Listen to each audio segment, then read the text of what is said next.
Good morning, gardening fans. It's Saturday, August 3rd.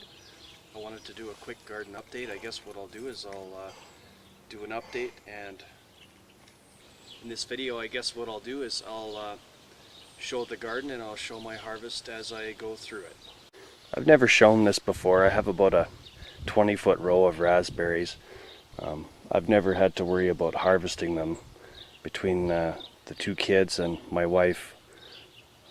It hasn't been a problem. They're going to be gone for a few days, so maybe I'll get some harvest on it this weekend.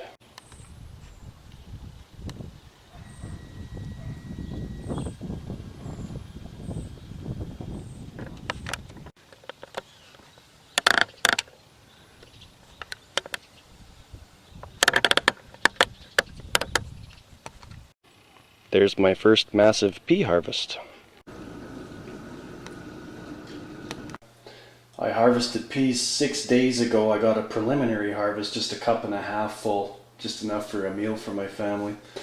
Because it's been 6 days, a lot of the peas are kind of big. Usually I blanch and freeze them, but today I decided to can some.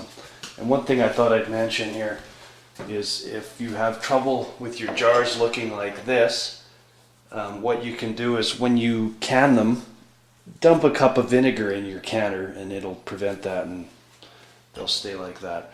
The trick is you just have to remember to actually do it. And while we're talking about jars, one little thing just popped into my brain. When I'm not using my jars, when my jars are in storage, I leave the rings on them. That way when you're handling them, you don't accidentally chip them. I lost a jar of something once, and the chip that was on the edge was barely visible to my naked eye. So leaving your rings on will prevent any possible damage.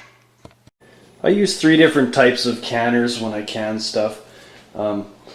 Mostly I use the middle one. That's my open water bath canner. It's the one I'm most familiar with.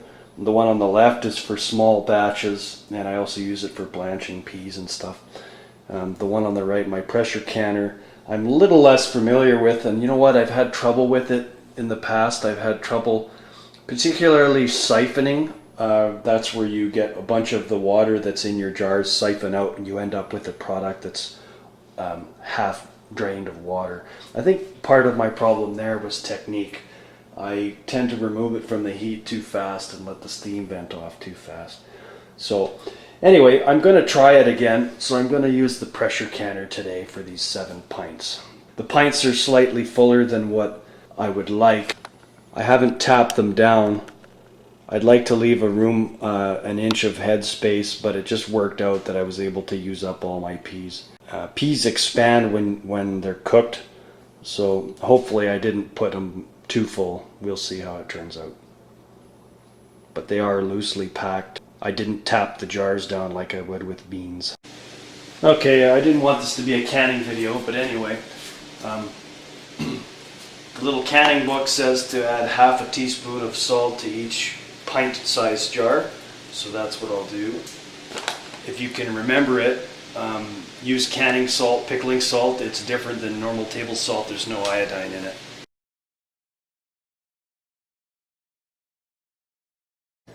Okay, so here's what it looks like when it came out of the canner.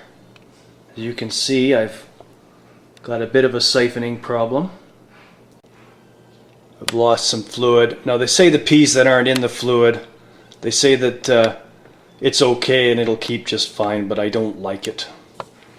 And I think the main cause of the trouble here was possibly overfilling my jars.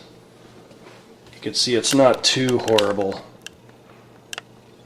but it could be better. I think I would be better off to leave an inch of headspace. I'd rather have my peas submerged, but they say they're just fine if they're not.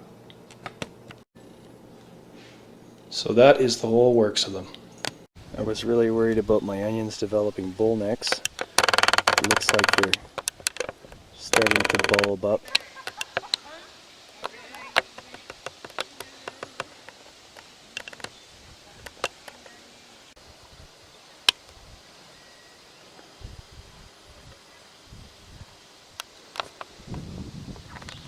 We've had cold nights here most nights this summer as opposed to last summer.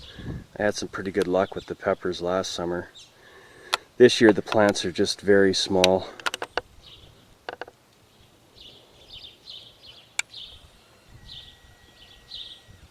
Anyway, because the plants are so small, I've decided to harvest some of my peppers in hopes of stimulating some future growth.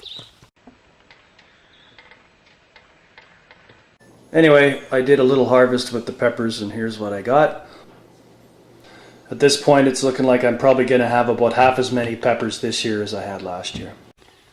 As you can see, a lot of the garlic is getting mature.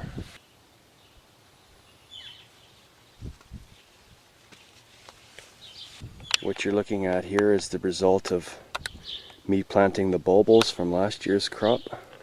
And this year's bulbils are getting very close. Plants are getting mature.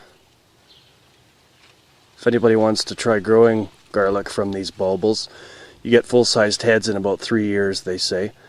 If anybody wants some of these, leave me your address and let me know.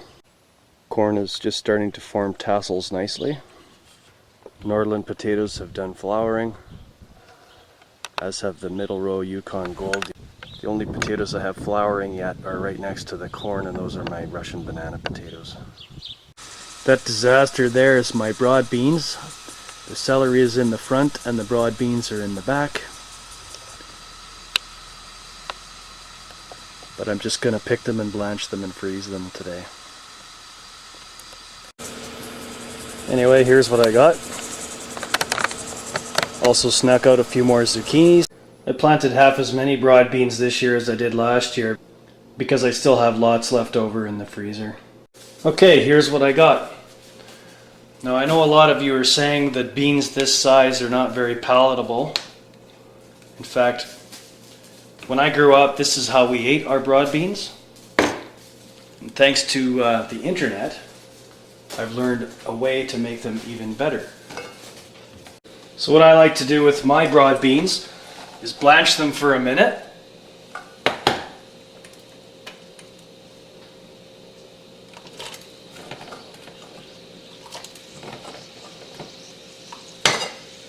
And then peel the outer skin off. Makes them much more palatable. It's a lot of work, but it's worth it. If you've never done it, I'd suggest trying it out. So that's my 1 minute timer. I'll plunge them in ice water. And I'm already going to start another batch here in the hot water. And they'll cook as I peel them. So what you do is you just split them open. You can squirt them up, and you get rid of this rind, and you get the actual bean.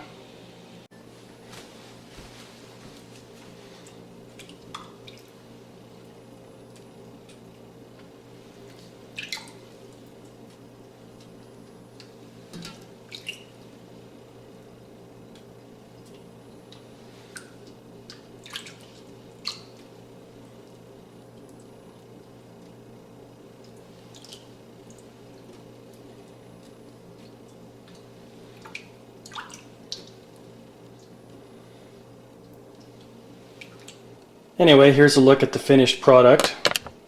We got the empty husks here, compost. This will go in a freezer bag and I'm done.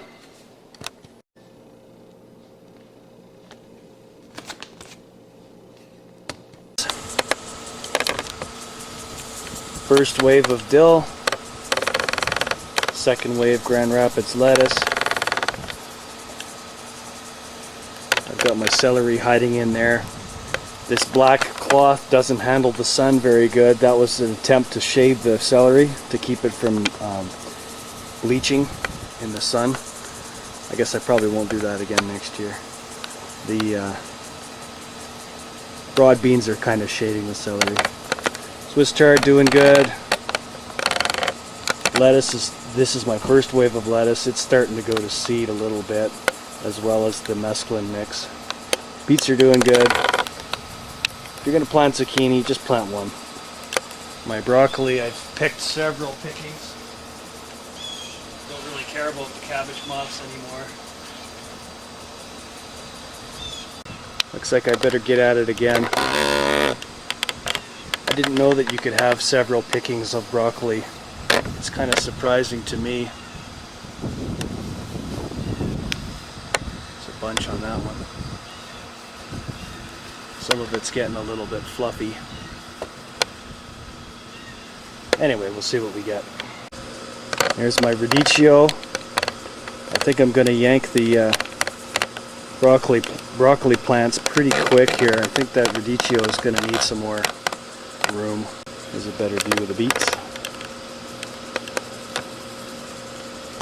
I'm going to try and use all my beet tops this year.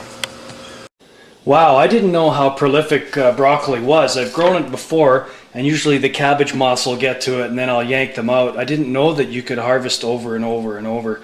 This stuff isn't like, well, this is a pretty good one. But anyway, the stuff, a lot of it's fairly loose, but there is a lot of it. That's from 4 heads that I have, and I also have 2 more heads out in the garden proper yet to harvest. So I've been eating broccoli so much lately, I think I'm going to turn into a broccoli. I don't know what I'm going to do with this.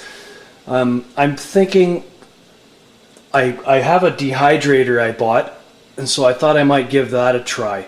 How do you guys preserve your broccoli, if you do preserve your broccoli? Let me know. Anyway, that's enough gardening for today. I guess I still got to deal with this broccoli, so tomorrow I'll take you through the rest of the garden. It should be, it's going to be exciting for me. Tomorrow is when I'm going to fire up my cabbage. I'm very excited about my cabbage harvest. Also, we'll deal with tomatoes and some other things. Anyway, we'll see you in episode 2. Thanks for watching.